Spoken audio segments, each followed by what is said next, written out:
Glória a Deus, louvado seja o nome do nosso amado Senhor Jesus Cristo. A Ele seja toda a honra, toda a glória e todo o louvor. Agradecidos ao Senhor estamos pela oportunidade que Ele tem nos concedido de poder estarmos aqui na presença dEle para tão somente ouvirmos a sua voz. Damos boas-vindas a todos os nossos irmãos que já estão conectados conosco através da internet. Sejam todos bem-vindos em nome do Senhor Jesus Cristo. Muitos dizem da seguinte forma, né? Hoje é um dia especial. Eu acho que todos os dias são dias especiais. Todos os dias, os nossos pensamentos, nosso coração deve tornar a obra que Cristo fez na cruz do Calvário. Não somente separar um dia, como o mundo faz, separa um dia para lembrar do nascimento de Jesus Cristo, separa um dia e porventura ainda um dia falso, né? Dia 25 de dezembro. Também separa um dia para a crucificação, separa um dia para a ressurreição, separa um dia para o pai, um dia para a mãe, e assim vai sucessivamente, até arrumar até um dia para o pastor. Tudo isso, né, coloca-nos em uma tal situação que nos faz apenas lembrar dele naquele dia. Hoje é o dia do pastor. Então hoje não, hoje eu... E no outros anos, e o restante do ano, não lembra? Não tem consideração, não tem respeito. Hoje é o dia da mãe. Eu preciso lá ver minha mãe, mas durante o ano você vai ver ela. O dia do pai é igual o dia como hoje, né? Um dia que celebra-se a ressurreição do Senhor Jesus Cristo, obra tão importante, tal que nos deu o direito, né? Abriu portas para nós, porque Ele disse que onde Ele estivesse, né, que Ele prepararia lugar para cada um de nós. Então Ele foi nos preparar lugar, e Ele ressuscitou, porque Ele já preparou esse lugar, fez a sua obra redentora durante as eras. Novamente Ele desceu aqui em nosso meio, na sua segunda vinda, cumpriu o seu propósito, para o qual foi predito e profetizado que Ele viria. Hoje na escola dominical nós falamos sobre isso, qual a forma que Ele prometeu que Ele viria como um ladrão, viria na noite como um ladrão, viria como foi lá nos dias de Sodoma e Gomorra. Deus, através de um profeta, poucos encontrariam ou teriam a revelação de quem Ele era realmente. Então, sendo um dia como esse, poderíamos aqui falar sobre a sua redenção, sobre a sua obra redentora, mas quando nós falamos sobre o que Ele aconteceu nas eras, quando falamos o plano que Ele está realizando hoje, nós estamos falando do plano de redenção. Porque o plano de redenção não é apenas ali na cruz. Ele consumou o plano de redenção na cruz. Mas o que aconteceria durante todas as eras? De antemão tinha que manifestar, eu tinha que vir aqui, você tinha que nascer, você teria que fazer contato com a vida eterna, que é Cristo. Mas, no entanto, Ele tirou nossos pecados lá atrás. E o que é isto? Soberania de Deus, eleição, predestinação. Por isso que devemos ser agradecidos a Ele todos os dias de nossas vidas. Lembrar da sua ressurreição, porque Ele vive. O profeta diz que se Maomé se levantar no túmulo, ele disse que com 2 horas o mundo todo estaria sacudido, porque os maometanos faria saber que Maomé levantou da tumba. Quem já ouviu o profeta falar sobre isso? O profeta falou sobre isso. Eles têm um guarda lá e um cavalo branco preparando na hora de se levantar. O profeta sempre tocou nesse assunto de Maomé quando ele falava sobre a ressurreição de Cristo. Se pegar alguma mensagem que ele pregou no temporada de Páscoa, ele fala sobre isso. E no entanto nós temos uma tumba aberta lá. E o que nós estamos fazendo em prol disto? Qual é o recado que estamos entregando para o mundo? Qual é a nossa parte que cabe a nós fazermos e demonstrar ao mundo em poder a vida de Cristo em cada um de nós? Seremos incompreendidos, seremos perseguidos, mas este é o nosso trabalho, refletir a Cristo. E um Cristo ressurreto. Não um Cristo lá, morto da sepultura, mas um Cristo ressurreto. O profeta chegou a usar, não um Cristo da história, mas um Cristo real hoje. Eu creio não num Cristo da história. O que ele fez lá atrás, sim, eu sei o que ele fez e eu creio. Mas eu sou mais privilegiado porque eu tenho crido no que ele está fazendo hoje, no tempo que eu estou vivendo. Porque eu tenho crido em um Cristo não da história, mas um Cristo real hoje. E já estamos aqui finalizando a sua segunda vinda de Cristo, e as pessoas ainda estão lembrando da primeira. Nem sequer receberam a primeira ainda, nem sequer entenderam a totalidade da primeira vinda de Cristo. E graças a Deus que nós já estamos agora findando a segunda vinda. Porque o findar do tempo da segunda vinda é quando nós subirmos no arrebatamento. Não é mais a vinda, porque a vinda já se deu. Que o Senhor possa nos ajudar a compreender todas estas coisas, todos esses segredos. E assim nós deixamos de estar mais atados ao mundo e mais atados ao que Deus está fazendo no campo espiritual no nosso dia. Para que assim não cheguemos a ser seduzidos. Nós estamos falando sobre a era de Sardes e o profeta disse que Deus trouxe uma reforma e retirou eles, libertou eles, mas eles foram iludidos novamente, foram seduzidos e caíram e voltaram novamente à organização, voltaram à hierarquia humana. Tudo isso nós temos lido ontem e hoje, do estudo desta mensagem sobre a era de Sardes. Como oportuno caiu, né, em pleno dia que o povo celebra a ressurreição de Cristo. Que o Senhor Jesus Cristo possa continuar nos abençoando. Vamos todos colocar de pé?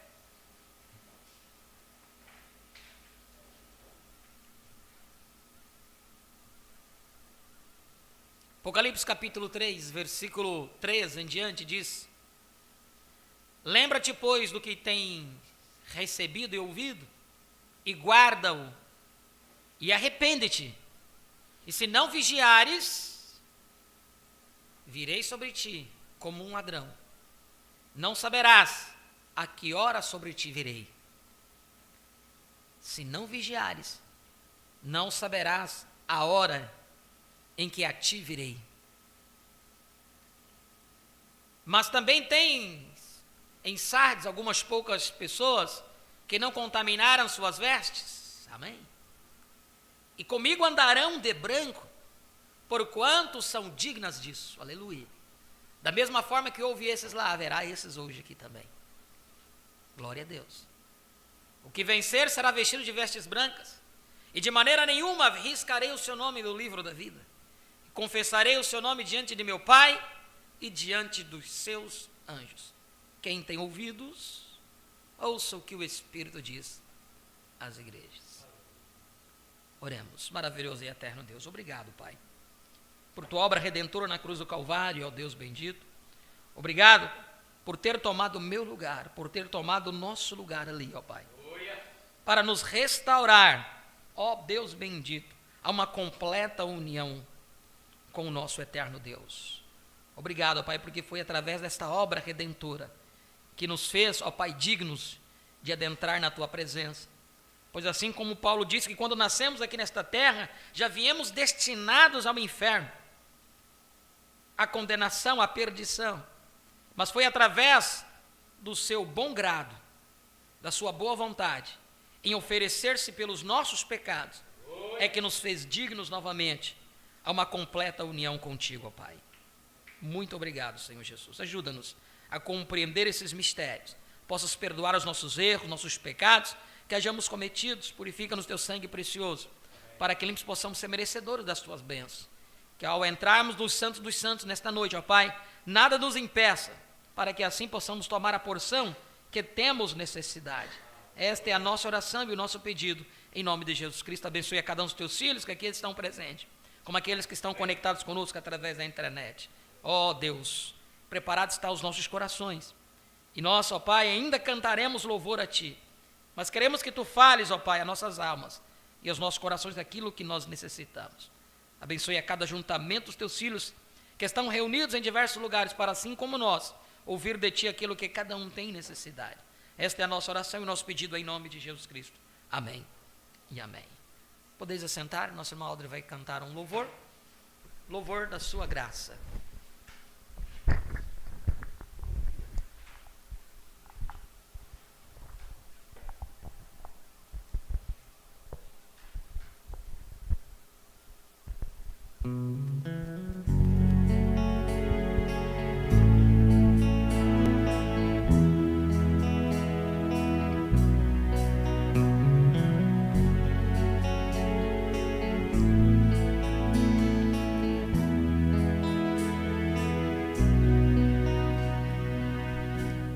Sei que eu não sou o que eu desejo ser. Vejo que não sou como deveria ser. Mas uma coisa eu sei,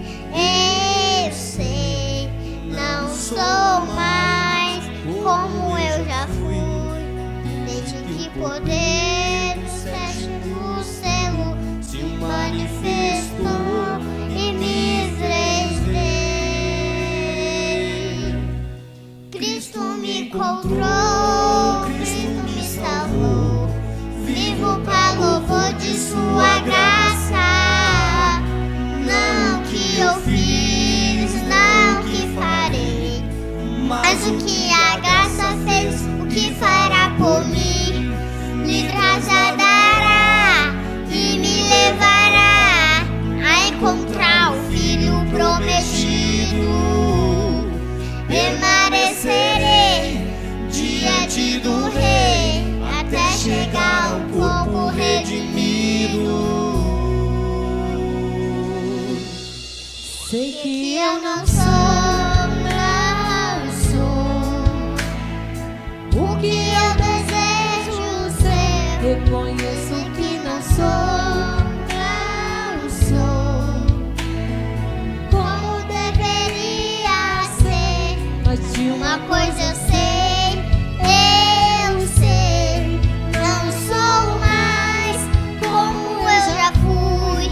Desde que poder no sétimo selo se manifestou e me fez ver.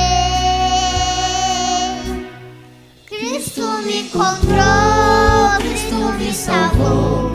Vivo para louvor de sua graça. Não o que eu fiz, não o que farei, mas o que a graça fez, o que fará por mim. Me trasladará e me levará a encontrar o Filho prometido. Permanecerei diante do Rei até chegar ao povo redimido. Permanecerei na presença do Filho, oferecendo sangue vertido.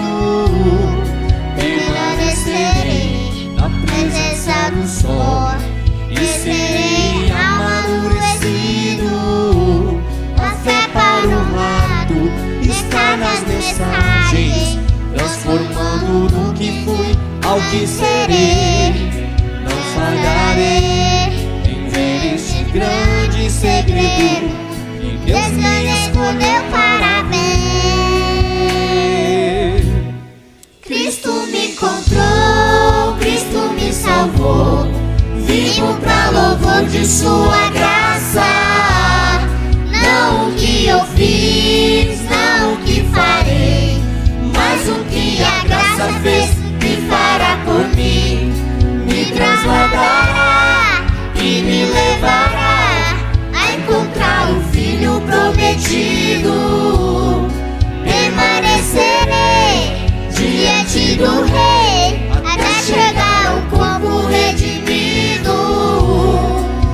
Cristo me encontrou, Cristo me salvou. Vivo para louvor de sua graça.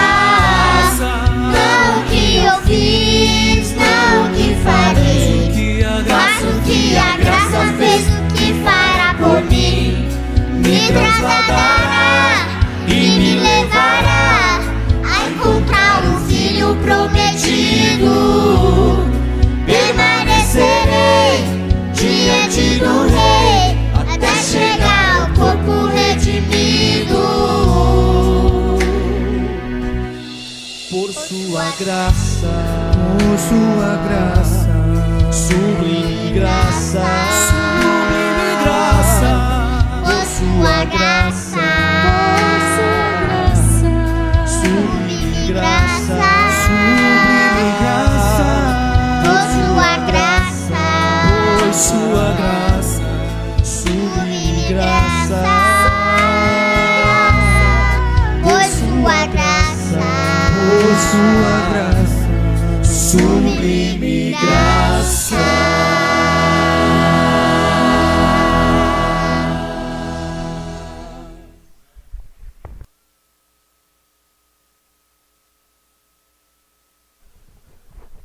Aleluia. Vamos seguir cantar mais um cântico, sentindo o coração. Eu sou sangue, né? Eu sou sangue. Há uma grande revelação aí. Se você puder captar, aonde que está a intercessão hoje? Glória a Deus. Ele merece toda a nossa gratidão, todo o nosso louvor. Sou feito do sangue.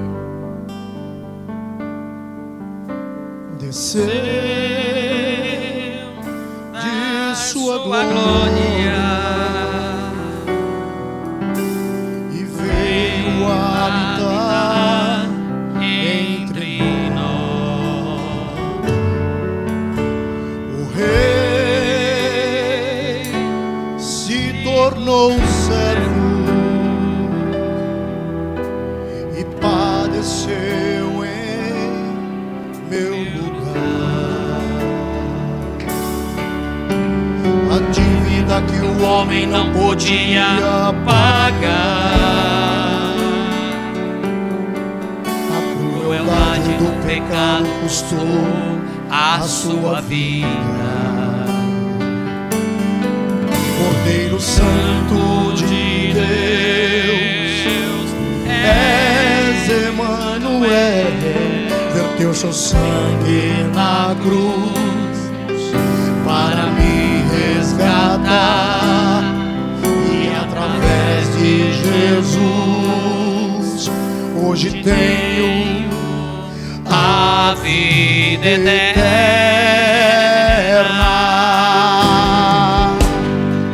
Sou feito do sangue,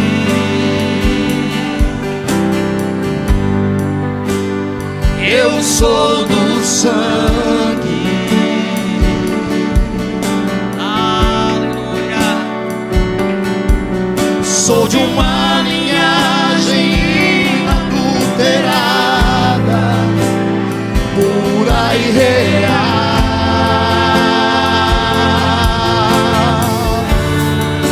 Sou feito do sangue. Eu sou do sangue.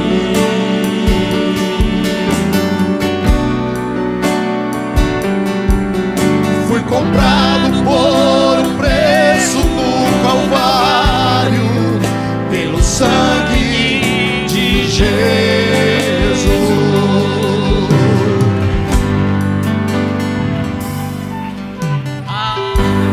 Glória a ti, Jesus. Ele desceu de sua glória para tomar o seu próprio trono.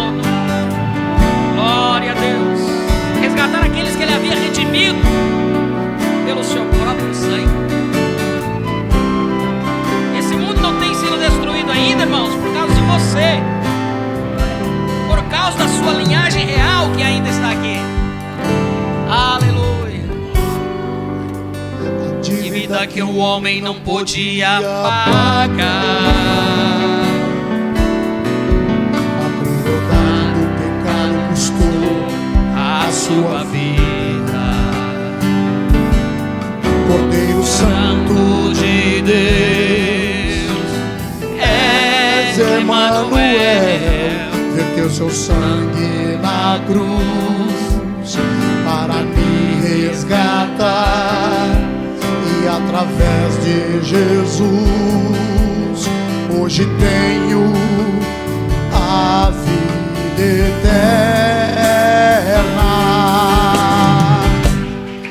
Sou feito do sangue, eu sou do sangue.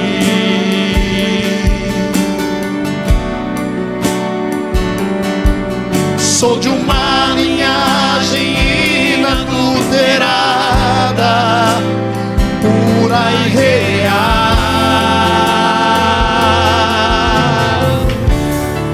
Sou feito do sangue, eu sou do sangue.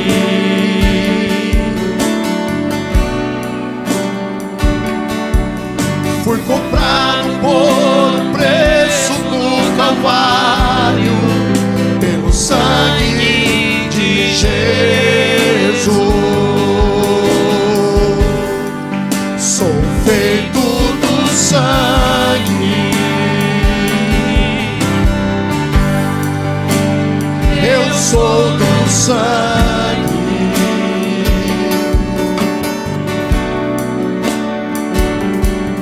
Sou de uma linhagem inadulterada, pura e real.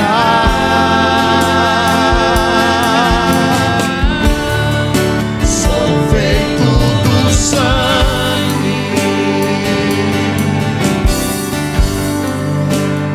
eu sou do sangue.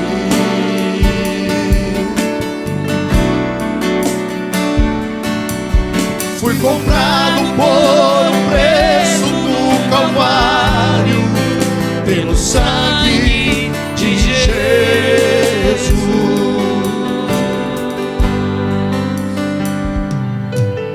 Fui comprado por um preço no Calvário, pelo sangue de Jesus. Santo, santo é o nome do Senhor. Aleluia, glória a Deus. Toda vez que cantamos esse louvor, mexe com nossas almas, né? Mexe com nossos corações. É uma pura verdade.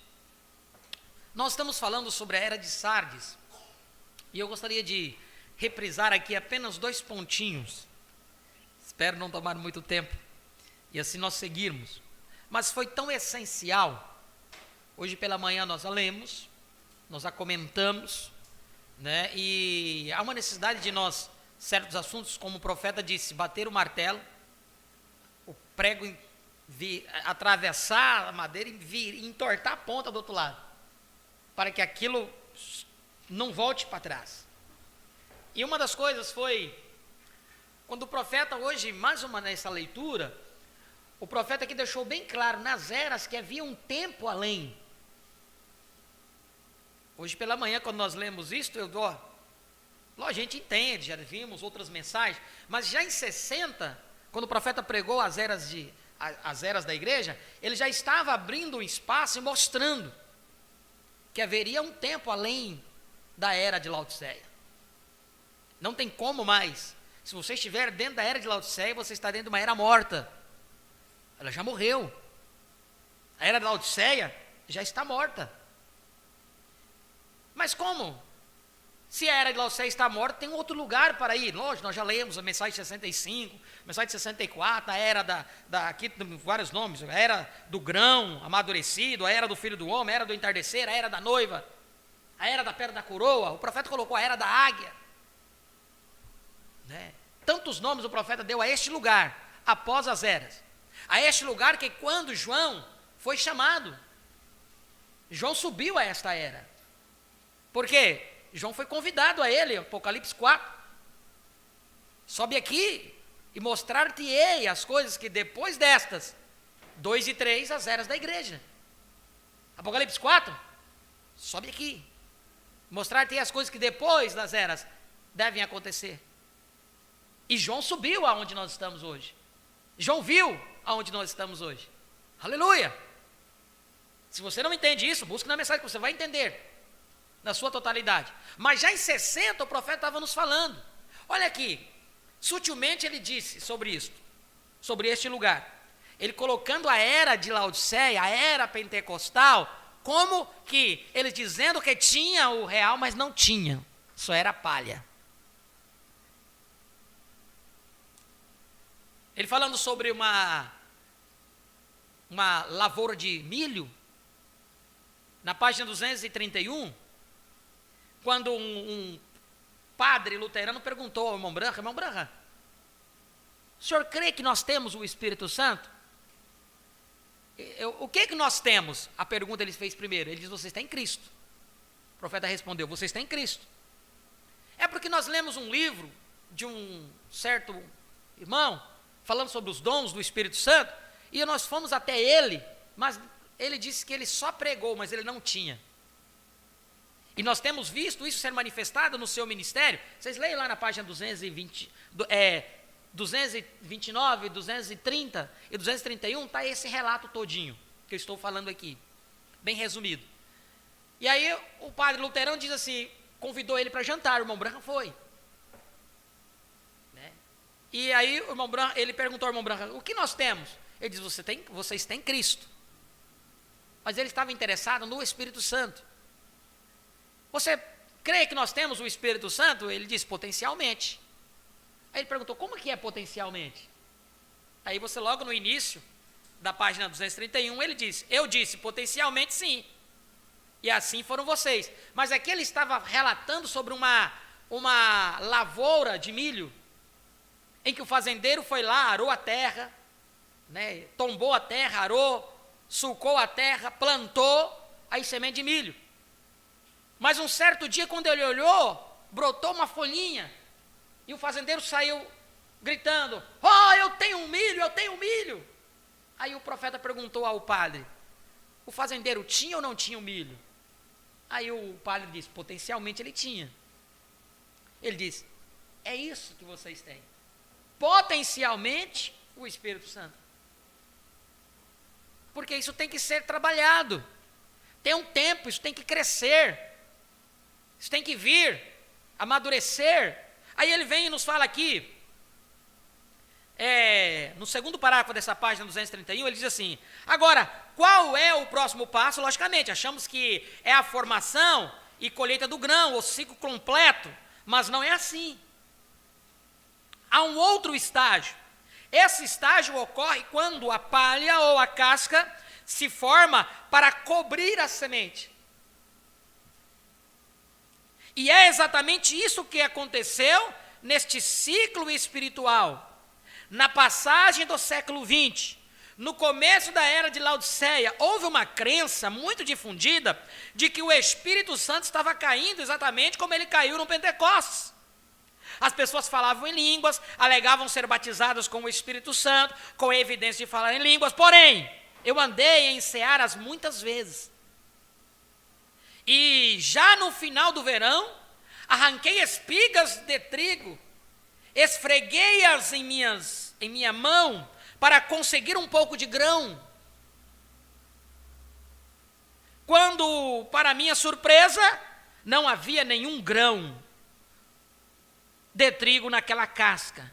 Embora, na verdade, parecesse certamente que o trigo estava ali. Este é o quadro perfeito do assim chamado movimento pentecostal. Então, para você ser o grão, você não pode estar na era pentecostal, porque a era pentecostal não tem grão, só tem a palha. E eu lembrei aqui, o profeta falou sobre a folha, a borla e a palha, que é Sardes, Filadélfia e Laodiceia, ou pentecostal, onde foi Lutero, Wesley, William Branham, onde ele colocou 3 estágios: justificação, santificação e batismo com o Espírito Santo. Você lembra da mensagem, aquela do cristianismo? Meu Deus, estava a personificação do cristianismo, onde o profeta fala do coração, 3 estágios ali. Tirarei o coração de pedra, te darei um coração de carne. Tirarei o espírito velho, te darei um novo espírito. Esse ainda não é o Espírito Santo. É o espírito, a natureza. Mas depois disso, te derramarei do meu espírito sobre vós. Há um estágio para que isso possa acontecer. E os pentecostes clamaram que eles tinham, mas o profeta disse que eles não tinham. O que eles tinham era a manifestação, eram os dons, mas não era o real. E ele diz: nenhum grão de trigo naquela casca, embora na verdade parecesse certamente que o trigo estava ali. Este é um quadro perfeito do assim chamado movimento pentecostal, e que isto é um acontecimento comprovado, acha-se no fato de que estas pessoas organizaram-se sob uma doutrina e se ataram novamente como fez a organização antes deles. No culto de ontem nós lemos, onde o profeta diz que a reforma luterana veio para libertar o povo das garras da igreja, mas logo depois o que aconteceu?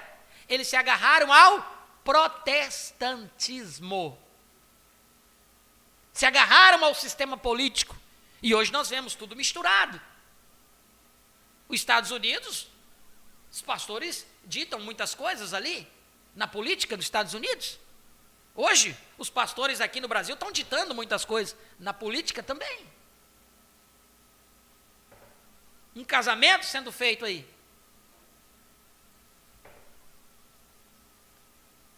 Ele diz: e se ataram novamente como fez a organização antes deles, provando que, ao invés da verdadeira semente, era a casca ou a capa protetora para a semente do trigo que deveria vir. Este estágio, olha, era só uma capa para a semente real que deveria de vir. E o Pentecostes foi uma capa protegendo nós. Porque se rompesse aquela casca ali, antes, não tinha. Você lembra quando o profeta falando sobre isso? Ele diz, quando ele abriu, não tinha nada, não viu a semente. Do trigo, né, quando ele fala, do trigo. Ele só tinha casca. Mas quando ele abriu, cadê a semente? Não viu a semente. Mas a essência estava ali. Tinha que aguardar mais um tempo para que a semente pudesse ser produzida ali dentro, que era apenas uma casca. E isso foi o movimento pentecostal. Apenas uma casca, para proteger a real semente hoje. Aleluia. Por isso que o profeta pregou, onde eu penso que os pentecostais falharam, porque eles pararam lá, não prosseguiram, não viram a coluna de fogo prosseguir. E assim muitos crentes da mensagem não viram a coluna de fogo prosseguir adiante. Por quê? Porque já estavam atados no sistema organizacional. Já estavam atados na sua denominação. Não, mas não é denominação. Mete o pau na denominação lá, no batista, presbiteriano, na assembleano, mas não olha para si. Não vê que tem cheiro, tem forma e tem sistema como denominação. Que é a denominação homem sobre homem, nicolaitismo, hierarquia humana. Nós lemos ontem e lemos hoje sobre isso. Por que eu estou falando isso?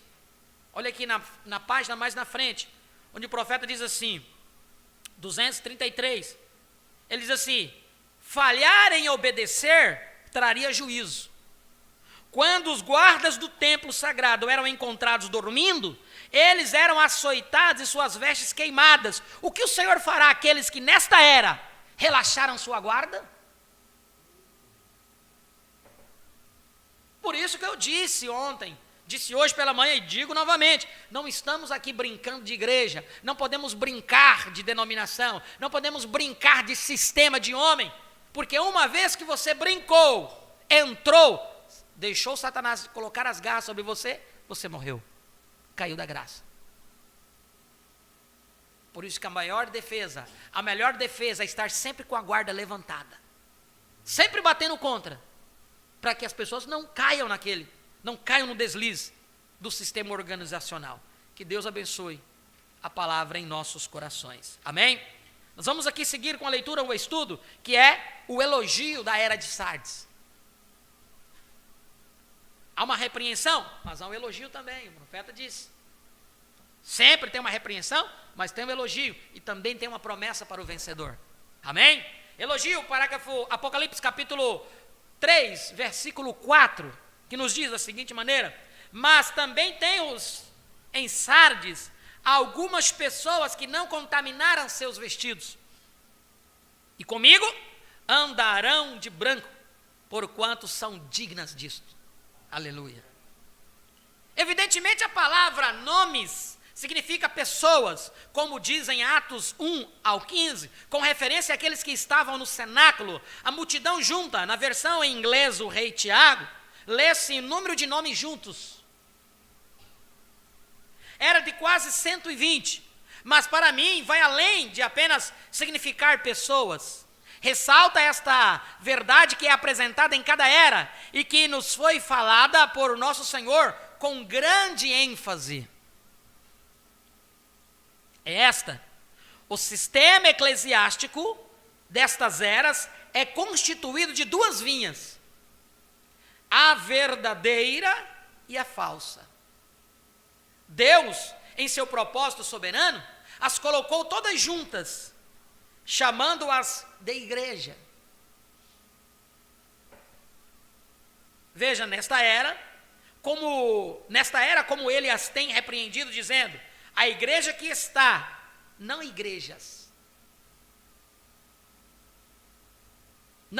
que estão em Sardes, porém, englobando-as juntamente, a igreja que está em eu sei as tuas obras, tu estás morta, tuas obras estão incompletas. E então ele prossegue: tens esta igreja em Sardes, algumas pessoas em ti que estão corretas e não erradas como a maioria. Estas andam com vestidos limpos e são dignas de mim. Quem são esses que estão andando de vestes limpas, que são dignas de Deus hoje? Eu digo quando está naquele estágio da noiva, né? Porque quando você está casado, você já é. Não. Mas aqui nós estamos falando com ambas, porque estamos nesta transição. Aqueles que já estão e aqueles que estão por casar ainda, porque não entenderam. Por isso que precisamos falar dessa forma.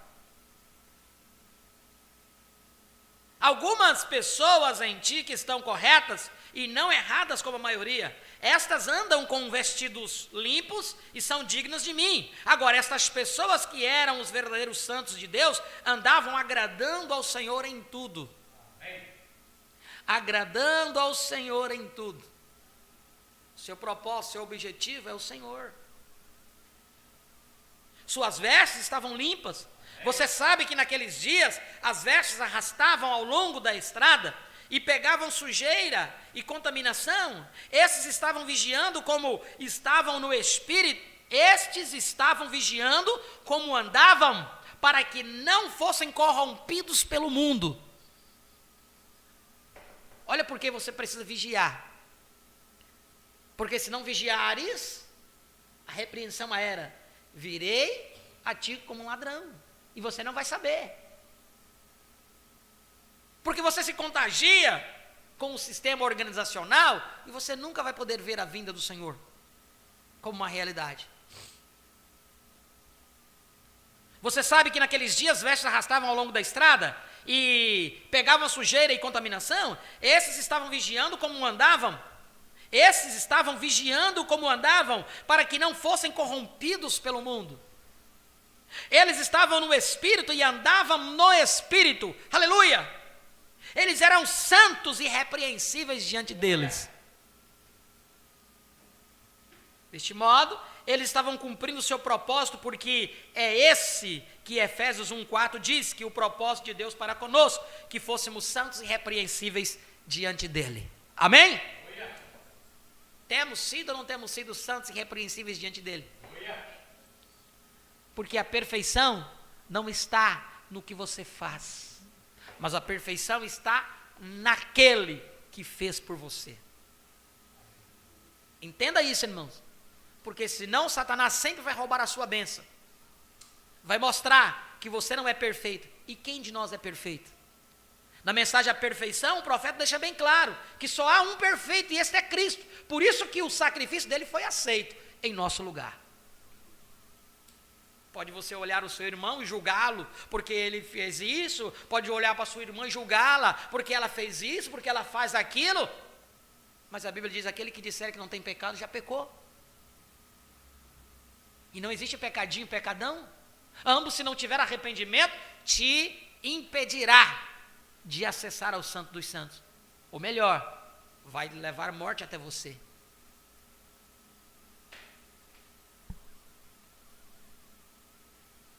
Algo muito tremendo, irmãos, nisso aí.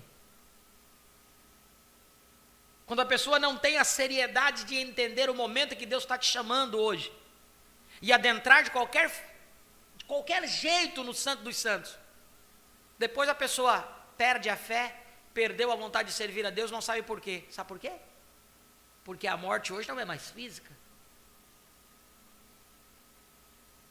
A morte não é mais física. E o que tem acontecido? A pessoa estava tão fervorosamente, daqui a um pouco a pessoa esfriou de uma vez, parecia mais do que uma pedra de gelo.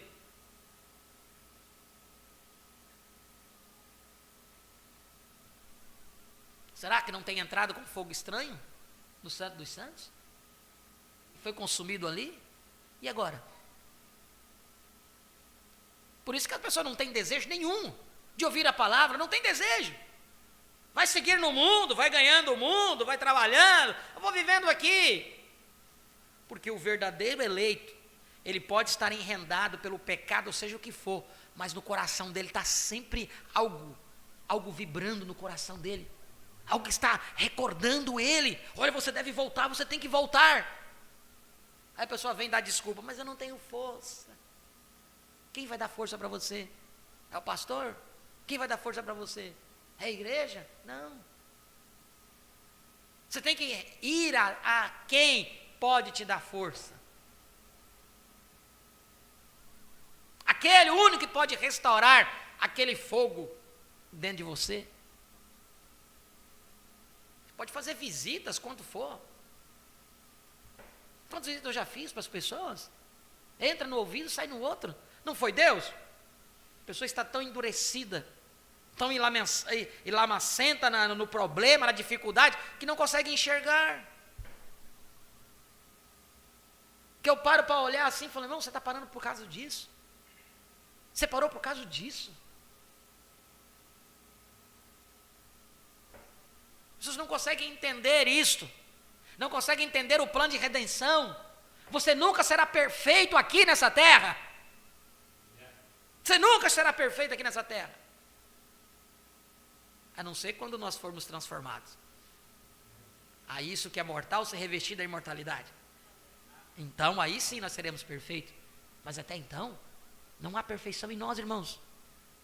Deus só olha para nós perfeitos, porque Ele nos olha através do sangue de Jesus Cristo. Então não é o que você faz, não é o que eu fiz, não é o que eu possa fazer, é o que Ele fez por mim e por você. Isto é uma chave do plano de redenção. Eles estavam no Espírito e andavam no Espírito. Eles eram santos e irrepreensíveis diante dele. Deste modo, eles estavam cumprindo o seu propósito, porque é esse que Efésios 1:4 diz que é o propósito de Deus para conosco, que fôssemos santos e irrepreensíveis diante dele. Agora, segundo este versículo que mostra os eleitos de Deus serem alguns nomes, você pode ver claramente o que temos ensinado acerca desta era. Ela foi caótica, ela foi incompleta, ela estava dividida em dezenas de caminhos, e Deus a repreendeu quase na sua totalidade. Ela estava fraca e doentia, e prestes a morrer. Não foi a era gloriosa que historiadores protestantes de mente carnal têm tentado torná-la? A Revolução Protestante. Um rápido olhar para aquela árvore e ver-se-ia que ela estava gangrenada e com peste, despojada de folhas e destituída de frutos, com exceção de alguns deformados e bichentos que rapidamente caíam ao chão. Mas espere um momento, olhe mais perto, lá no topo, à luz do sol, havia algumas primícias, aleluia, glória a Deus, alguns nomes, perfeitas nele, aleluia, que nasceram dele, estavam cheias dele e andavam com ele por sua palavra. Graças a Deus por aqueles poucos. E comigo andarão. É isso o que Deus diz que concederá a eles por este andar correto. Esta é a parte de sua herança que ele reservou para eles, se estavam dispostos a andar com ele através das labutas e ciladas da vida e ser uma honra para ele. Ele ia recompensá-los. Ele não esquece do nosso trabalho de amor. Deus sempre nos recompensará por nossos esforços em agradá-lo. Sempre nos recompensará por isso. Sim, eles andaram através do mundo e não participaram dele. Eles não deixaram que os sistemas mundiais os vencessem. Quando os nomes ilustres daquela era renderam-se à lisonja do Estado e escolheram a mentalidade política em vez da mentalidade espiritual e continuaram o seu caminho de volta ao mundo, esses poucos defenderam a palavra de Deus e assim honraram ao Senhor.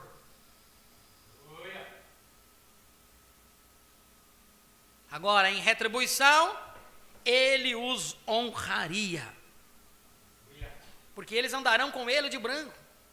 Eles se identificaram com ele na terra. E agora, ele se identificaria com eles na Nova Jerusalém.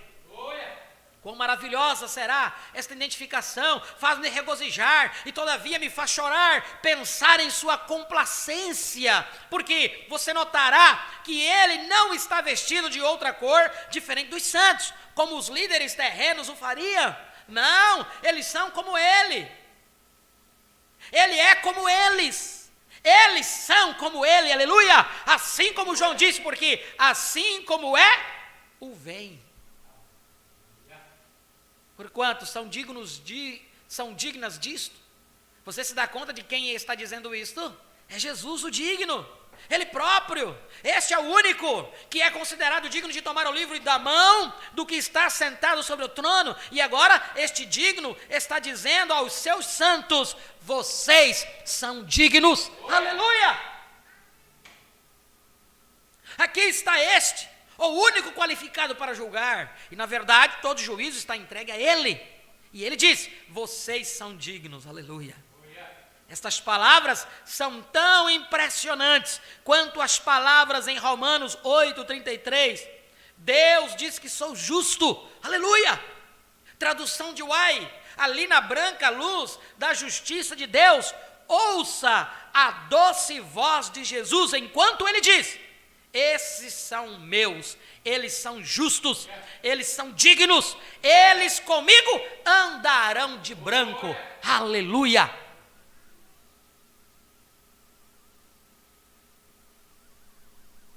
Eita glória! A promessa ao vencedor: o que vencer será vestido de vestes brancas, e de maneira nenhuma arriscarei o seu nome no livro da vida, e confessarei o seu nome diante de meu Pai e diante dos seus anjos. O que vencer será vestido de vestes brancas. Isto realmente é uma repetição do versículo 4, onde é feito referência aos poucos que não contaminaram seus vestidos. Tínhamos um ditado, anos atrás, que sem dúvida foi tirado deste versículo. Era: mantenha limpa a orla de suas vestes, de tuas vestes. Isso significava: não se envolva em coisas questionáveis. Outros se envolverão, e você poderia ser tentado a se envolver, ou até mesmo alguém poderia tentar envolvê-lo, porém fique livre de tudo isso, dirigindo-se para longe disto.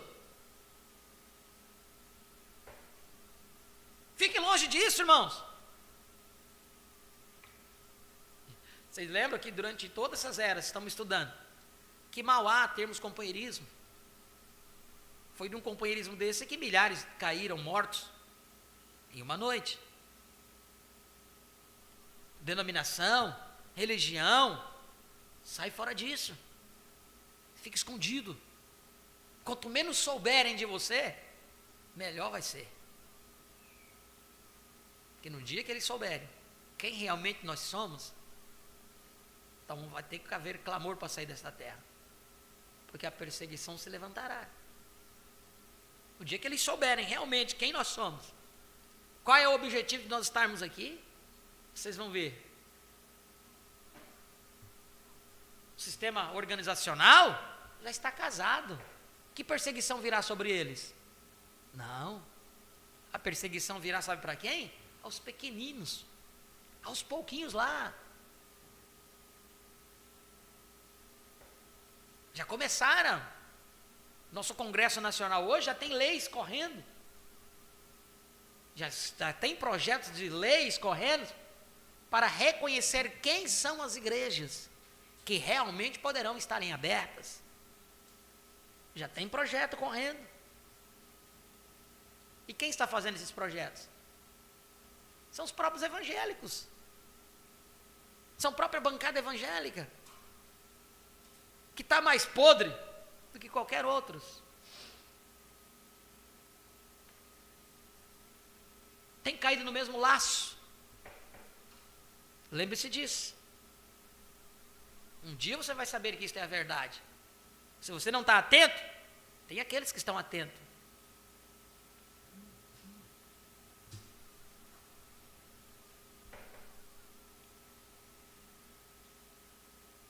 Olha só o que vamos ver aqui mais na frente. Esse conselho, evite. Agora, Deus vai recompensar os que seguiram estes avisos. Fique livre, porém fique livre de tudo isso, dirigindo-se para longe disto. Agora, Deus vai recompensar os que seguiram estes avisos. Eles vão ser vestidos de branco, assim como ele está vestido de branco.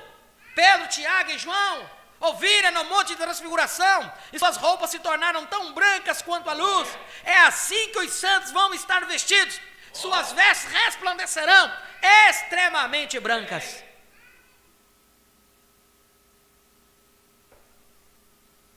Você sabe que estamos vivendo o tempo do fim?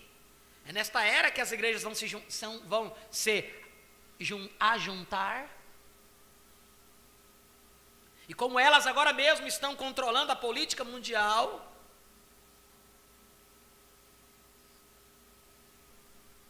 estão controlando.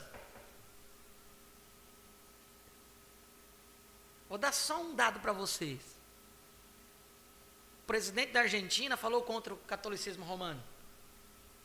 Falou contra. Para ele vencer, ele teve que ir lá beijar a mão do Papa. Senão ele não tinha ganhado.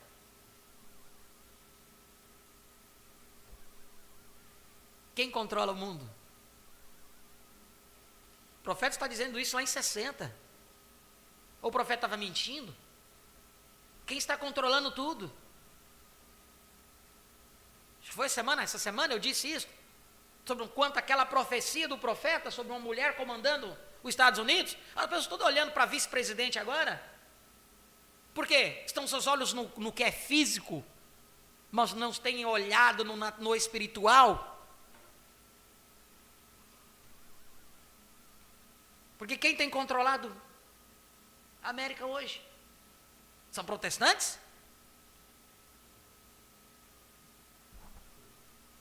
Então, você sabe que estamos vivendo no tempo do fim. É nesta era que as igrejas vão se juntar. E como elas agora mesmo estão controlando a política mundial, em breve controlarão as finanças do mundo. Então, se você não pertencer à Organização Mundial de Igrejas, você não poderá comprar ou vender. Você perderá tudo. Os que permanecem fiéis a Deus e mantêm suas vestes limpas da contaminação desse sistema mundial, de ordens eclesiásticas, serão fisicamente despojados. ser-lhes-á apresentada uma grande tentação para ceder. Pregadores cederão com o pretexto de que servirão a Deus dentro da estrutura do sistema anticristão da besta. O profeta disse que não se misture. Em nosso país é completamente diferente o que é igreja e o que é igreja nos Estados Unidos. Há uma diferença muito grande em documentos. Em documentos. Tá? Há uma grande diferença. Não queira achar que uma igreja nos Estados Unidos registrada como igreja é a mesma coisa de uma igreja registrada aqui no nosso país. Não. A legislação é diferente.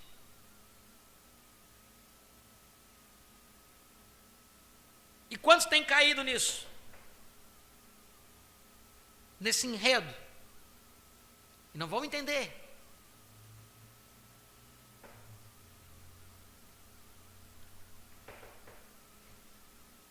Então, se você não pertencer à Organização Mundial de Igrejas, você não poderá comprar ou vender, você perderá tudo. Os que permanecem fiéis a Deus e mantêm suas vestes limpas da contaminação desse sistema mundial de ordens eclesiásticas serão fisicamente despojados.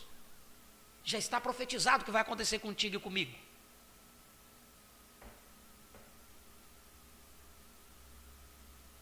Já está dito.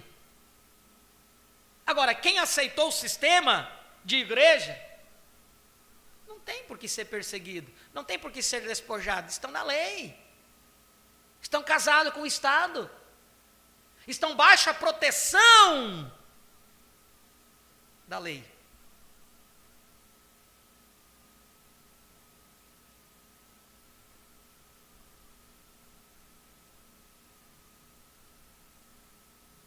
Ser-lhe-ás apresentada uma grande tentação para ceder.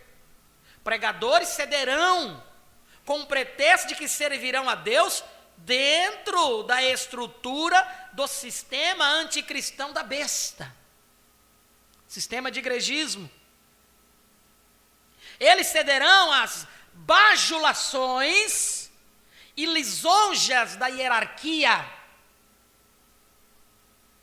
Hierarquia do homem é morte. Eu pedi para que colocasse no tema ontem, além da era de Sardes, eu coloquei, hierarquia de homens é morte. E eles vão ceder isto. Bajulações, eles cederão às bajulações e lisonjas da hierarquia, e o povo seguirá estes falsos pastores bem para dentro do matadouro. Porém, no julgamento, todos eles se acharão nus. Não lhes serão dadas aquelas vestes brancas, tampouco andarão com ele. Você não pode andar com as vestes manchadas do mundo, de mãos dadas com o diabo aqui, e depois esperar estar com Deus.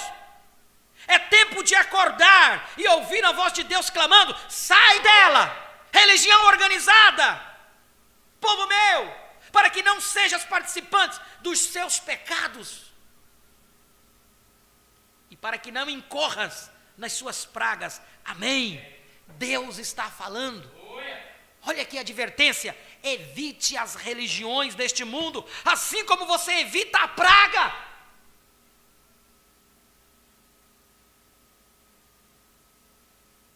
Deixe de andar com o mundo e branqueie suas vestes através do arrependimento e do sangue do Cordeiro, mas faça-o agora, porque amanhã pode ser tarde demais.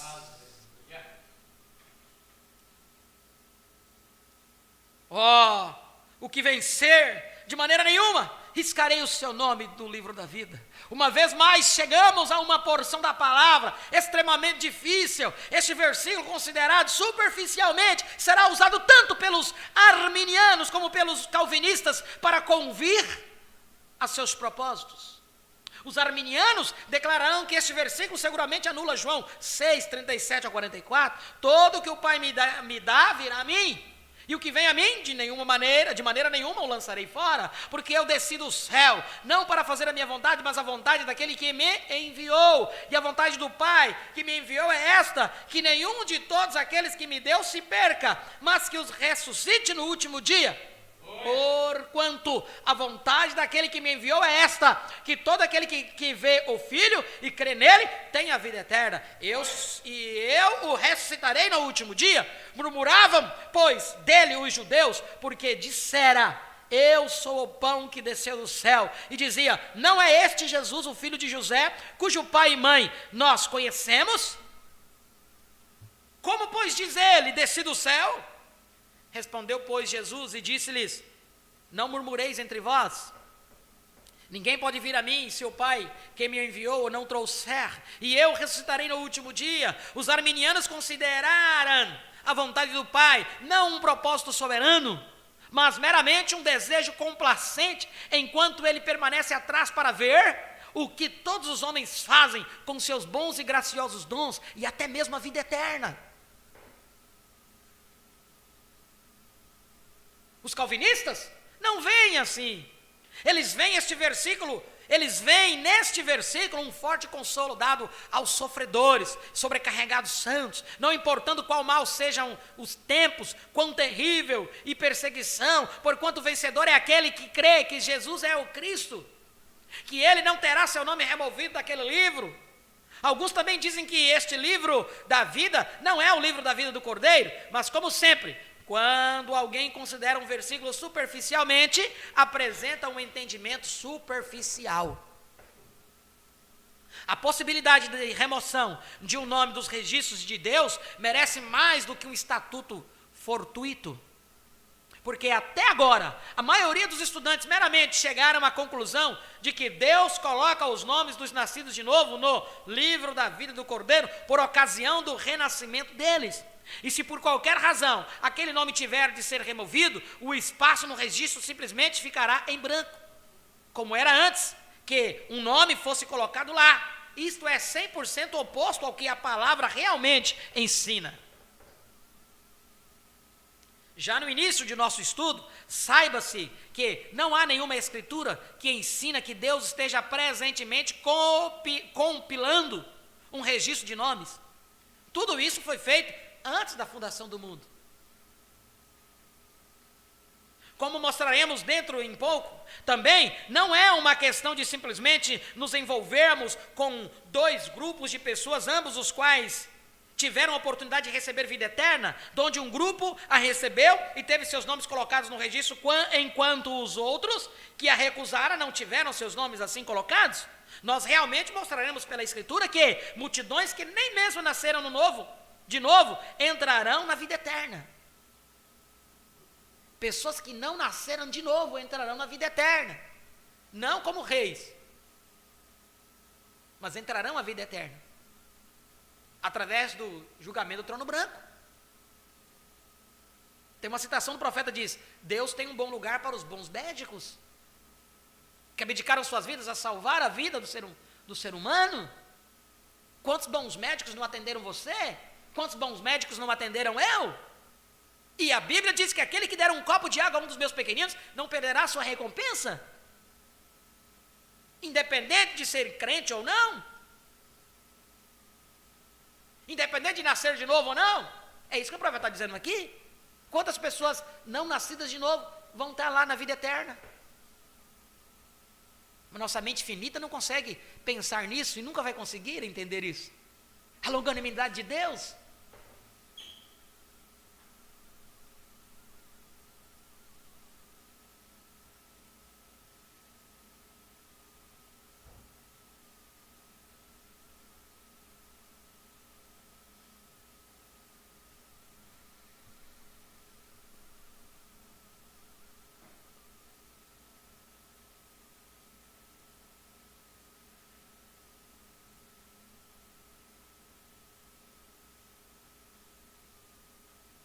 A possibilidade de remoção de um nome dos registros de Deus merece mais do que um estudo fortuito, Porque até agora a maioria dos estudantes meramente chegaram à conclusão de que Deus coloca os nomes dos nascidos de novo no livro da vida do Cordeiro por ocasião do renascimento deles. E se por qualquer razão aquele nome tiver de ser removido, o espaço do registro simplesmente ficará em branco, como era antes que um nome fosse colocado lá. Isto é 100% oposto ao que a palavra realmente ensina. Os batistas creem disso, creem você é batizado, então seu nome é escrito lá no livro.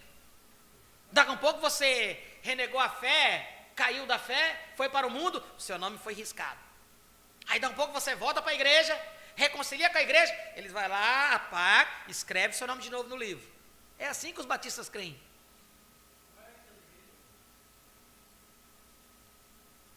Eles acham que o regeneramento é através do batismo?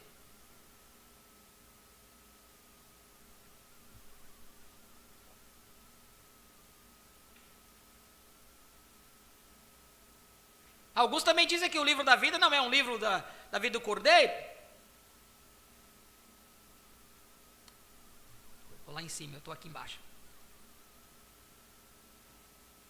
Já no início do novo estudo, do nosso estudo, saiba-se que não há nenhuma escritura que ensina que Deus esteja presentemente compilando o registro de nomes. Tudo isso foi feito antes da fundação do mundo, como mostraremos dentro de um pouco. Também não é uma questão de simplesmente nos envolvermos com dois grupos de pessoas, ambos as quais tiveram a oportunidade de receber a vida eterna, onde um grupo a recebeu e teve seus nomes colocados no registro, enquanto os outros que a recusaram não tiveram seus nomes assim colocados. Nós realmente mostraremos pela Escritura que multidões que nem mesmo nasceram de novo entrarão na vida eterna. Tão estranho quanto isto possa soar, é certamente verdadeiro.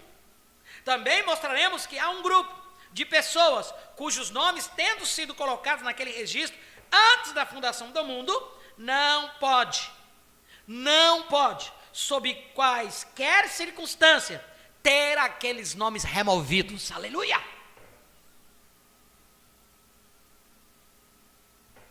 Mas mostraremos também que outro grupo, cujos nomes estavam naquele registro antes da fundação do mundo, terão seus nomes removidos. Porque o livro da vida tem duas seções. Tem o livro da vida e o livro da vida do Cordeiro. Aqueles que estão escritos numa seção do livro da vida do Cordeiro, esses foram colocados desde antes da fundação do mundo, de maneira nenhuma poderão ser removidos. Já os que estão no livro da vida, esses sim poderão ser removidos. Para começar, não há nenhuma base para as alegações de que o livro da vida do Cordeiro não é o mesmo que o livro da vida. O livro da vida poderia ser chamado o livro da vida do Cordeiro, ou o livro da vida de Cristo, ou até mesmo ter o livro e o livro dos videntes, somente nomes estão escritos nele, Apocalipse 13:8, e adoraram a besta, todos que habitam sobre a terra, esses cujos nomes não estão escritos no livro da vida do Cordeiro, que foi morto desde a fundação do mundo. Apocalipse 17:8, a besta que visse foi e já não é, e há de subir do abismo e irá à perdição. E os que habitam na terra, cujos nomes não estão escritos no livro da vida, desde a fundação do mundo, se admirarão, vendo a besta que era e que já não é, mas que virá. Apocalipse 20, versículo 12 ao 15, e vi os mortos, grandes e pequenos, que estavam diante do trono, e abriram-se os livros, e abriu-se outro livro, que é o da vida, e os mortos foram julgados pelas coisas que estavam escritas nos livros, segundo as suas obras. E deu ao mar os mortos que nele havia, e a morte e o inferno deram aos mortos que neles havia, e foram julgados, cada um segundo suas obras.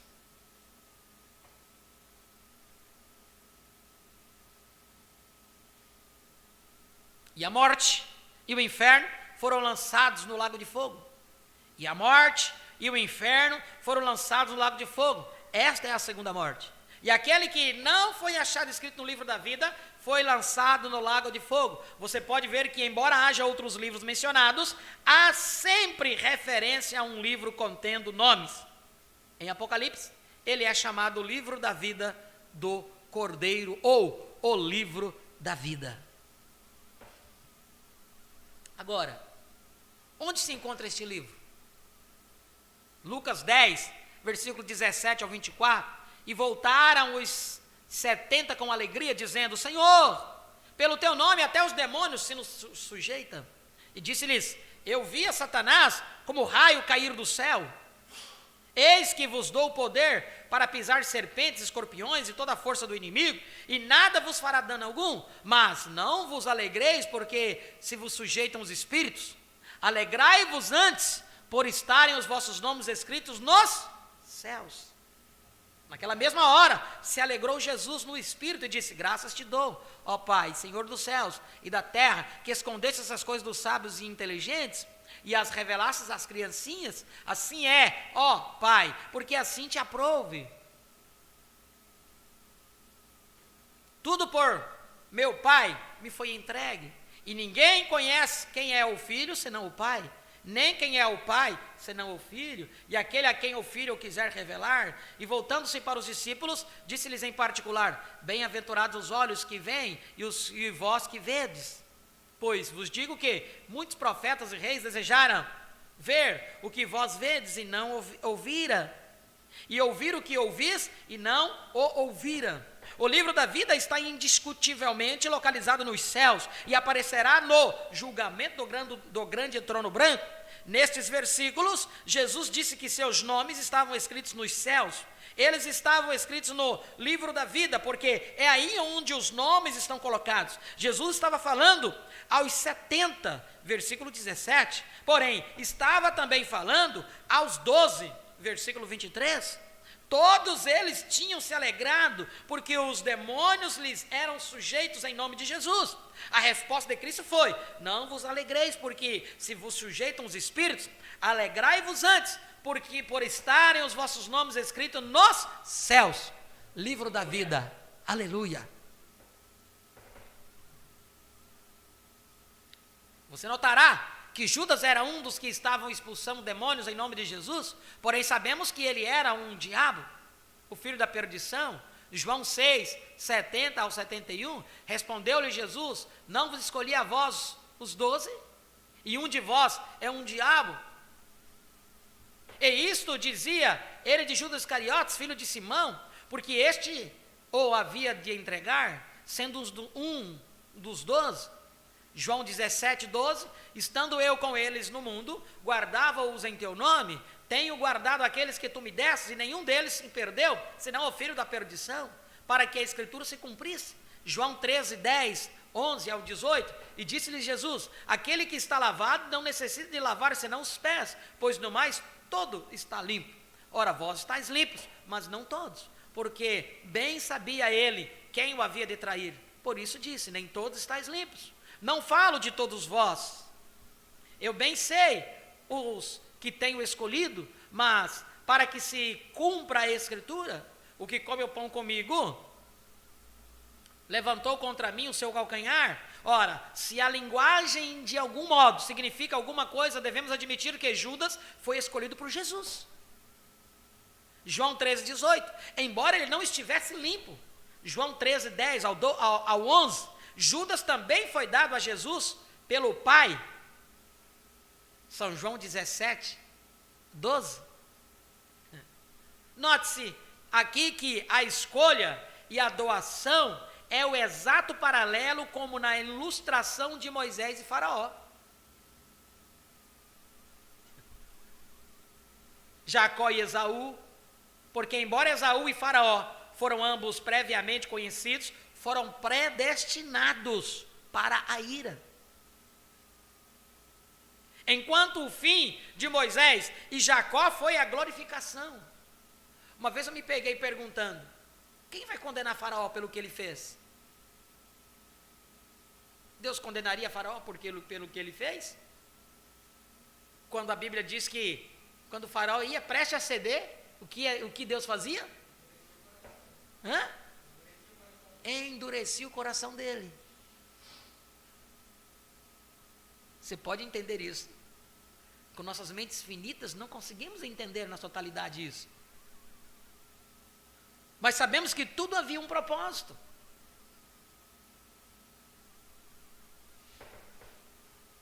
Tinha que ter um Judas, tinha que ter um Faraó, para que o poder de Deus pudesse ser manifestado. teve que ter a morte para que ele pudesse mostrar que ele é a vida. Aleluia! Vocês estão me entendendo, irmãos? A totalidade do plano de Deus. Como que Deus trabalha? Quando ele ficou sabendo que Lázaro estava morrendo, ele foi para o outro lado. Quando ele chegou lá, Lázaro já estava morto, já estava fedendo. E eles desesperados, sua família. Jesus disse, ó, ele vai ressuscitar. Eu não disse que eu sou a ressurreição? Sim, eu sei que ele vai ressuscitar no último dia. Ele disse, se credes, então somente verás a glória de Deus. Tudo aquilo foi um propósito para que eles pudessem ver a glória de Deus sendo manifestada.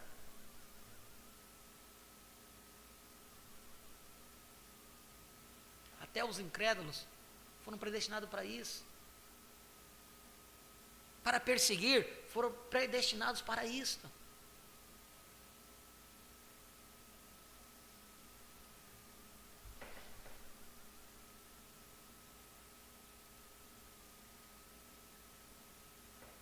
Embora Esaú e Faraó foram ambos previamente conhecidos, foram predestinados para a ira, enquanto o fim de Moisés e Jacó foi a glorificação.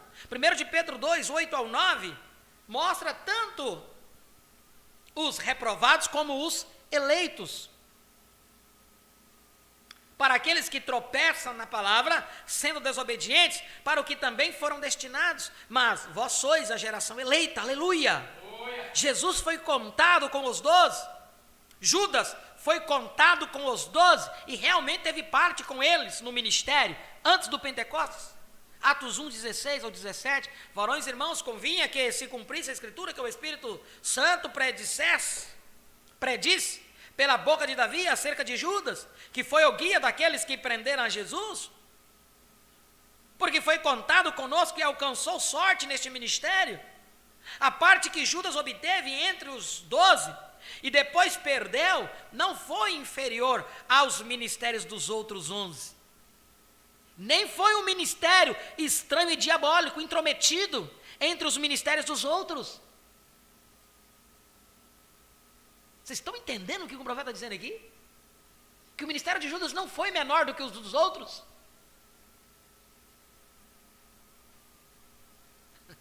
Calma que senão a mente, como é que diz? Buga, né?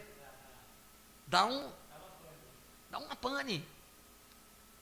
Mas vocês lembram quando eu disse no início aqui, para você entender o plano de redenção na sua totalidade?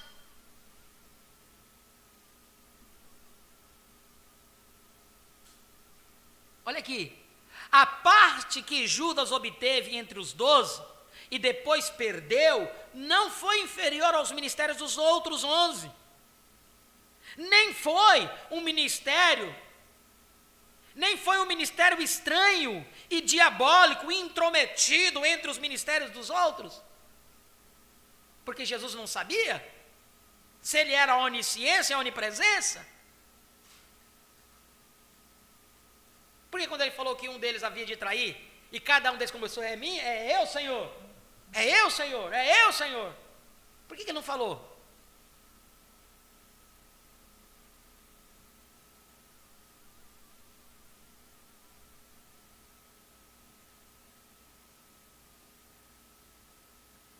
Atos 1, 25, para que tome parte neste ministério e apostolado, de que Judas se desviou, para ir para o seu próprio lugar. Judas, um diabo, perdeu um ministério do Espírito. Judas, um diabo, perdeu um ministério do Espírito Santo dado por Deus. Matou-se e foi para o seu próprio lugar. Seu nome estava mesmo no livro da vida, porém, seu nome foi riscado. Agora, antes de prosseguirmos nesta reflexão a respeito de Judas, vamos voltar ao Velho Testamento e ver onde Deus fez a mesma coisa. Em Gênesis, capítulo 35, versículo 23 ao 26, os filhos de Jacó eram em número de 12, e seus nomes eram como que segue: Rubem, Simeão, Levi, Judá, Issacar e Zebulon, José e Benjamim, Dan, Naftali, Gad e Aser. Os descendentes desses 12 filhos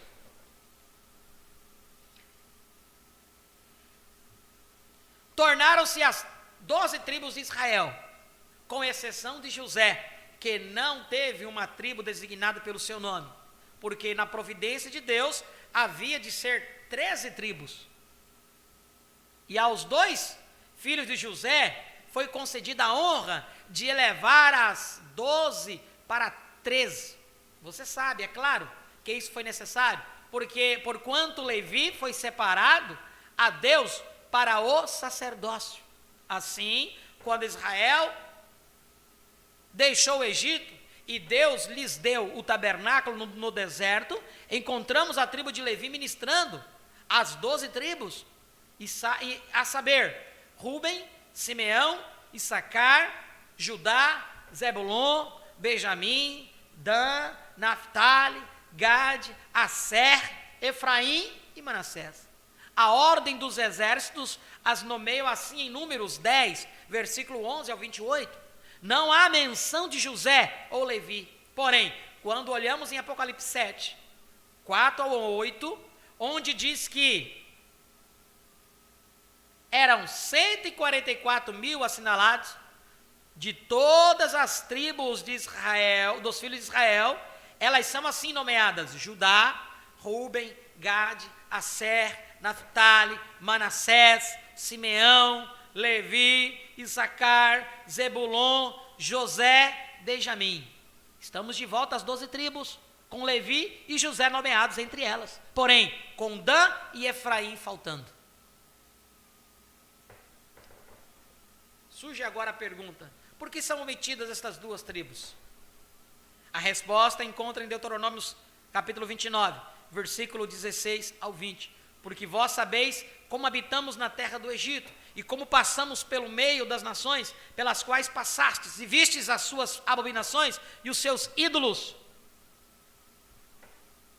o pau e a pedra, a prata e o ouro que haviam entre eles, para que entre vós não haja homem, nem mulher, nem família, nem tribo, cujo coração hoje se desvie do Senhor nosso Deus, e vá servir aos deuses destas nações, para que entre vós não haja raiz que dê fel e absinto, e aconteça que, ouvindo as palavras desta maldição, se abençoe no seu coração, dizendo: terei paz, ainda que ande conforme ao bom parecer do meu coração, para acrescentar a sede, a bebedice, o Senhor não lhe quererá perdoar, mas então fumegará a ira do Senhor e o seu zelo sobre o tal homem, e toda a maldição escrita neste livro jazerá sobre ele, e o Senhor apagará o seu nome debaixo do céu.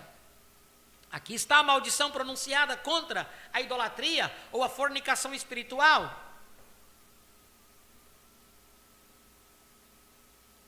A tribo que se voltasse à idolatria teria seu nome apagado. E a história das 2 tribos cujos nomes foram apagados por causa da idolatria se encontra em 1 de Reis, capítulo 12, versículo 25 ao 30. E Jeroboão edificou a Siquém, no nome de Efraim, no monte de Efraim, e habitou ali, e saiu dali e edificou a Penuel. E disse Jeroboão no seu coração: agora tornará o reino à casa de Davi. Se este povo subir para fazer sacrifício na casa do Senhor em Jerusalém, o coração deste povo se tornará ao seu Senhor.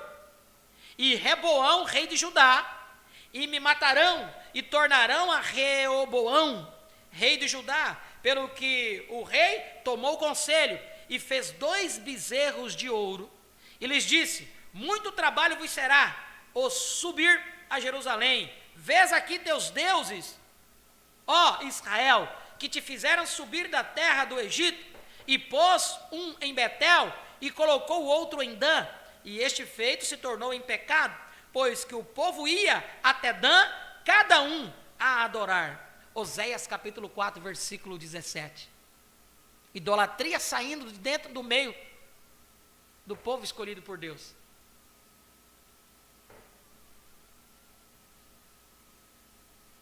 Efraim está entregue aos ídolos, deixa-o.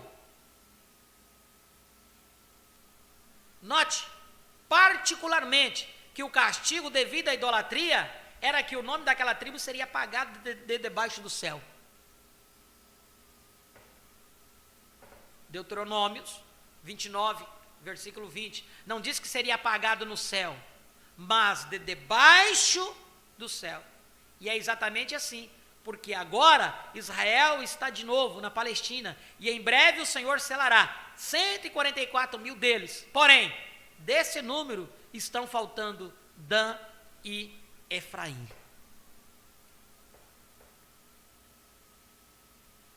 Apocalipse 7, versículo 4 ao 8 diz: e ouvi o número dos assinalados, e eram 144 mil assinalados, de todas as tribos dos filhos de Israel.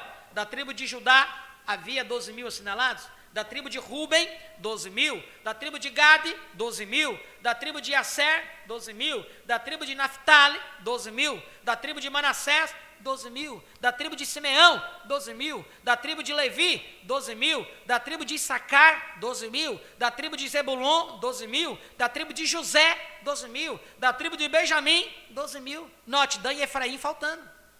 Agora, juntamente com isto, veja, Dan, 12, capítulo 12, versículo 1, que se refere a estes 144 mil sendo selados durante o 6º selo, e o tempo da grande tribulação, ou da angústia para Jacó.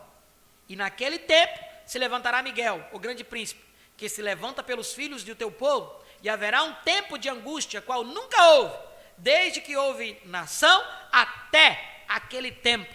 Mas naquele tempo livrar-se-á o teu povo, todo aquele que se achar escrito no livro. Amém. Nós vamos nos deter aqui, irmãos, porque não tem como terminar. Faltam-nos como muitas páginas para encerrar este tema que nós entramos aqui sobre a era de Sardes. Mas vamos nos deter aqui na página 241. No segundo parágrafo. Vamos nos deter aqui. Temos aprendido muitas coisas. Estamos recordando muitas coisas. Temos visto que a adoração ali a ídolos fizeram com que essas duas tribos fossem apagadas. Apagadas. Foi colocado lá atrás no Velho Testamento, mas aqui em Apocalipse o nome deles não foram contados. Por que não foram contados? Por causa da idolatria.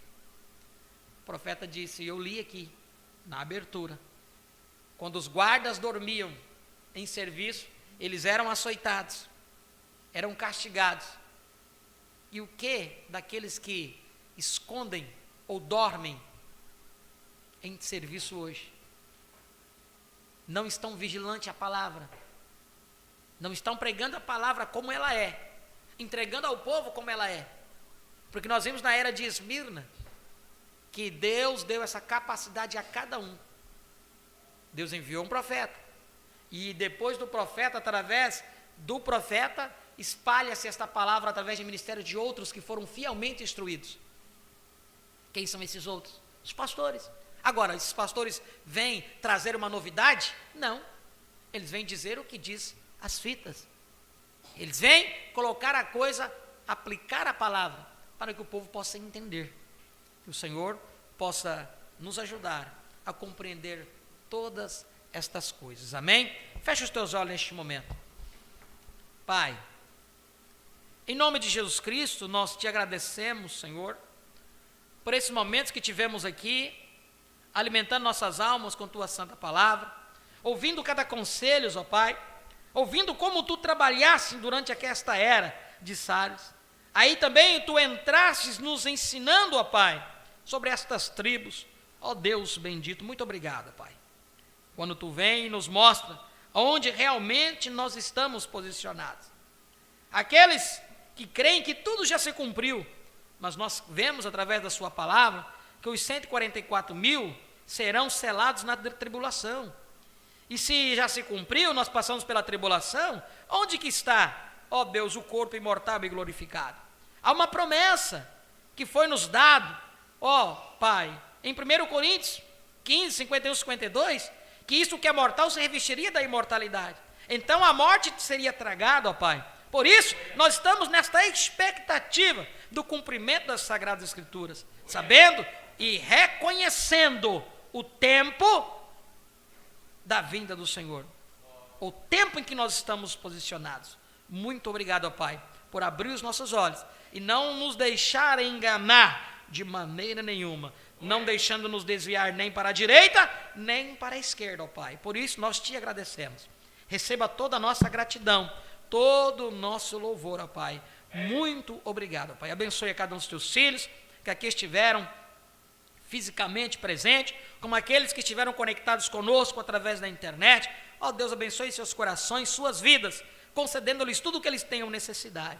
Abençoe os trabalhos dos teus filhos, ó Pai, na qual lutamos pelo benefício de nossa família. Muito obrigado, ó Pai, por tudo. Já desde já te agradecemos, ó Pai. Dedicamos essa semana na tua presença. Esta é a nossa oração e o nosso pedido em nome de Jesus Cristo. Possas curar o enfermo e libertar o cativo. É o nosso pedido e a nossa oração em nome de Jesus Cristo. Amém e amém. Glória a Deus. Nós vamos comunicar aos nossos irmãos que estiveram conectados conosco através da internet. Para nós sempre é uma honra e uma bênção ter cada um de vocês aí do outro lado, sempre se esforçando, né, para que possa ter este momento de companheirismo em torno da palavra do Senhor com cada um de nós. Tiveram conectado conosco nosso irmão Genaí Teixeira, irmã Cida de Montenegro, irmã Keren em Apuca, irmã Luiz Tangará da Serra, Mato Grosso, irmã Ivonete Lopes, Cachoeirinha, Rio Grande do Sul, né? Irmã Marluce, irmã Eloá Kenara, Alto Paraíso, irmão Cosme Francisco, Jandira, São Paulo, irmão Jailson Souza e esposa, irmã Lúcia, né? Da Paraíba, né? Irmão Carlos Gomes, pastor Ailton Dantas e irmã Adelaide também, sua esposa, né? De Jandira, São Paulo. Irmã Rose, nós não sabemos do lugar da irmã, né? Depois a irmã comunica conosco aí de que lugar que é a irmã. Uma vez que a irmã comunicar aí, nós já saberemos, né, de que lugar que a irmã é, que nos está nos acompanhando, né? E também o irmão Letácio Júnior, Maceió, Alagoas, né? Deus abençoe a todos vocês. E aqueles que não conseguiram comunicar, vimos várias conexões aí, né, que estiveram conectados conosco. Deus abençoe a todos, no nome do Senhor Jesus Cristo. Agradeçamos ao Senhor com um cântico e após o louvor estaremos despedidos. Quarta-feira, o Senhor nos permitir, teremos o culto, sequência aqui, dando sequência nesta era de Sardes, né? Deus abençoe. Terça-feira temos live através do canal das 1000, todos estão convidados. Cante com todo o seu coração, com toda a sua alma, agradecendo a Ele pela semana já de vitória que Ele nos dará, amém?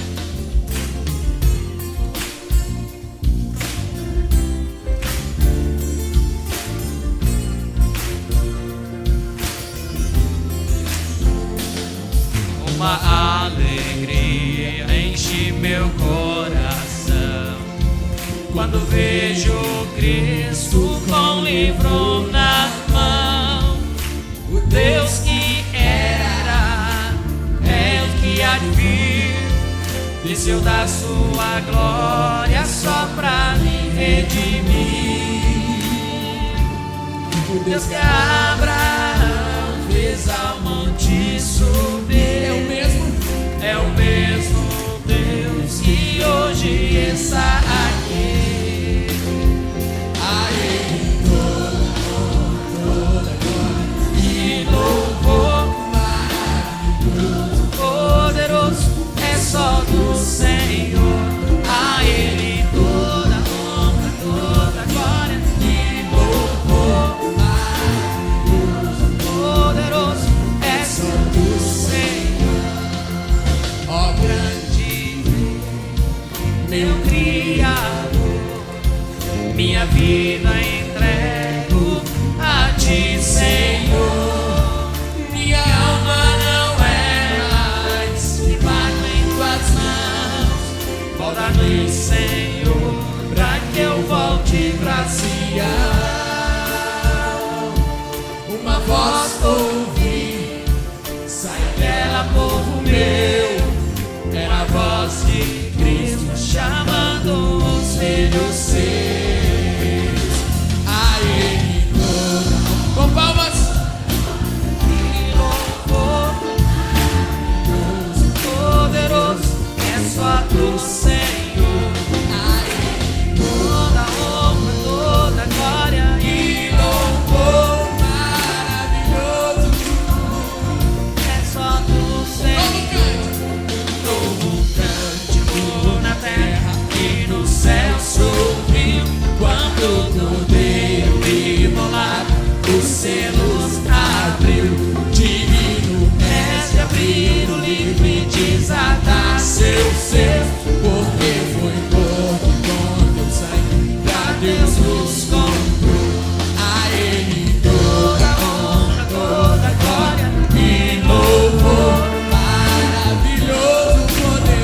seu braço.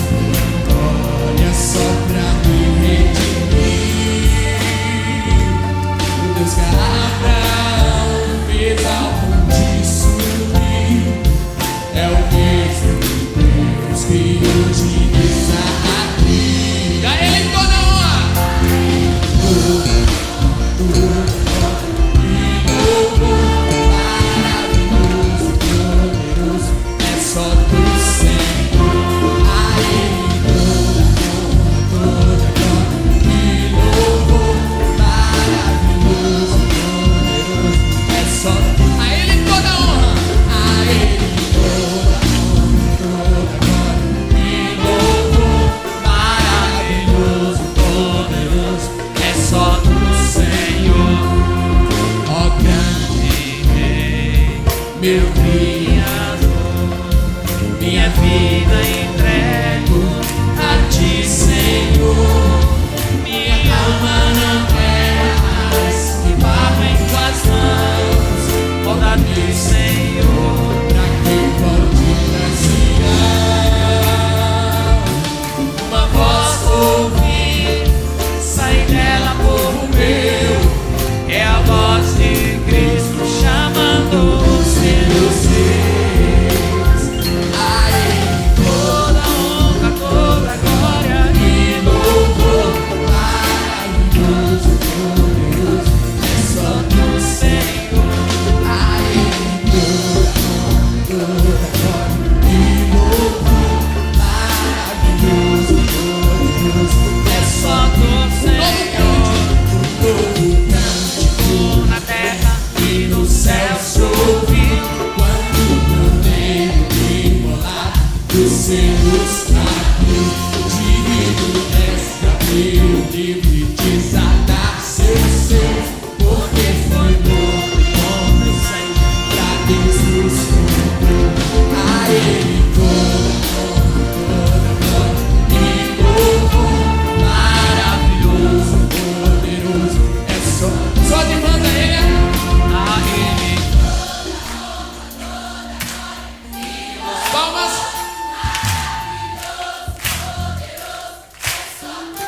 A Ele toda a honra. Ele merece. Poderoso é só tu. Todos. A Ele toda a honra, toda a glória e louvor maravilhoso, poderoso, é só do Senhor. A Ele toda a honra, toda a glória e louvor maravilhoso, poderoso, é só do Senhor. Aleluia! Glória a Deus. Deus abençoe a todos em nome de Jesus.